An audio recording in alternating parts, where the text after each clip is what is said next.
నమస్కారం NSTV news కి స్వాగతం. నా పేరు సంధ్య. ముందుగా వార్తల్లోని ముఖ్యాంశాలు. ఖాదీ అంటే కలెక్షన్లు కాదు, సర్వీస్ అనే దిశగా నేను పనిచేస్తున్నానని అన్నారు.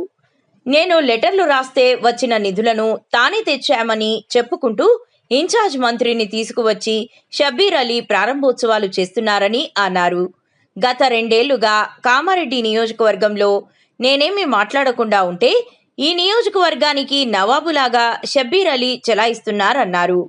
ఎదుటి వాళ్లు బూతులు మాట్లాడే స్థాయికి నీ ప్రవర్తన మారిందని అన్నారు.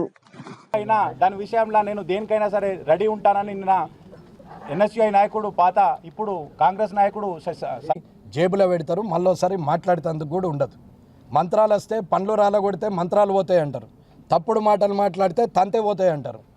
అది జరిగే పరిస్థితికే వచ్చింది. నీకు దమ్ముంటే, నిజంగానే పద్ధతి గల లీడర్ అయితే, నీకు 70 ఏళ్ళు నిజంగా ఉంటే, నీవు నిజమే మాట్లాడితే సోమవారం నాడు 10 గంటలకు కలెక్టర్ ఛాంబర్కు పోదాం. నీవు రా, నేను పోతా. కలెక్టర్ గారు ఉంటారు, వారు అందరినీ పిలుస్తాడు, డాక్యుమెంట్లు వెరిఫికేషన్ చేస్తాడు. నిజంగానే అందులో ఒక్క తప్పున్నా నేను నీ కాళ్ళు మొక్తా, చెంపలేసుకుంటా, రాజకీయం శాశ్వతంగా మానేసుకుంటా, నేను తప్పు చేస్తే అని చెప్తున్నా. నేను రా, మరి ఇప్పుడు మాట్లాడదాం. ఇక బయట నీది చూసుకుందాం, నాది చూస్తుంది అనుకో. నువ్వేమి సమరసింహారెడ్డి కాదు, నేనేమి వీరసింహారెడ్డిని కాదు. ఇవన్నీ నడుస్తుంది సినిమా కాదు నాయన. చక్కగా రా, మాట్లాడు, చెయ్యు. రెచ్చగొట్టుడు కాదు, రెచ్చగొట్టి అందరి బతుకులు బలి చేసినావో మొత్తం మందికి ఇలా బలైపోయిన వాళ్ళకి తెలుసు. కాబట్టి నిజంగానే నీకు చిత్తశుద్ధి ఉంటే పత్రిక సమావేశం ప్రకారంగా చెప్తున్నా, మీ ముందరనే చెప్తున్నా. ఆ రోజు సోమవారం మీరు కూడా రండి, నేను కలెక్టర్ ఛాంబర్లో కూర్చుంటా. నేను ఒక్క మాట మాట్లాడా, కాగితాలు మొత్తం రికార్డ్ అంత ఉండేది రెవెన్యూ వాళ్ళ దగ్గరనే. వాళ్ళే చూస్తారు, తప్పులు వాళ్ళే చెప్తారు. ఇంతకన్నా ఇంకా క్లారిటీ ఏం కావాలండి? వీళ్ళు ఈ పిల్లలే అంటే డిఎన్ఏ టెస్ట్ చేస్తారు. డిఎన్ఏ చెప్తుంది ఈయన పిల్లలా కాదా, ఈమె పిల్లలా కాదని. ఇవాళ డిఎన్ఏ టెస్ట్ చేస్తేనే కలెక్టర్ దగ్గరనే డాక్యుమెంట్లు కలెక్టరే చెప్తాడు.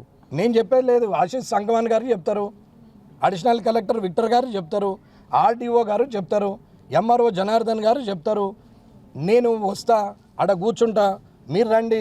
ఆస్తుల పరిరక్షణ కమిటీలో ప్రాణంతో ఉన్నటువంటి తిరుమల రెడ్డి గారు, ఇవాళ జగన్నాథం గారు, వెంకట్రామరెడ్డి గారు, సిద్ధిరాములు గారు, రండి, మాట్లాడండి. నేను నోరిపితే అడగండి. మీరు ఆడ తప్పును నిరూపిస్తే నేను ఇప్పుడు ఇంతమంది మధ్యలో చెప్పింది యావత్ తెలంగాణ రాష్ట్రం చూస్తుంది. కాబట్టి వాళ్ళందరి ముందు సాక్షిగా చెప్తున్నా, నేను ఖచ్చితంగా నేను మాట మీద ఉంటా, రండి. అంతే తప్ప తప్పుడు ఆరోపణలు చేస్తే కుదిరేది లేదు. ఇకపోతే మొదలుపెట్టిన ఈ రణరంగం వెనక్కి మాత్రం వచ్చే ప్రసక్తే లేదు.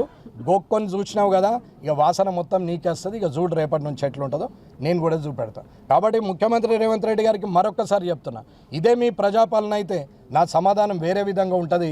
మీరు నిజంగానే పద్ధతిగా ఉంటే మీ నాయకునికి చెప్పి మీరు ఈ నియోజకవర్గం గురించి పట్టించుకుంటారని అనుకుంటున్నా.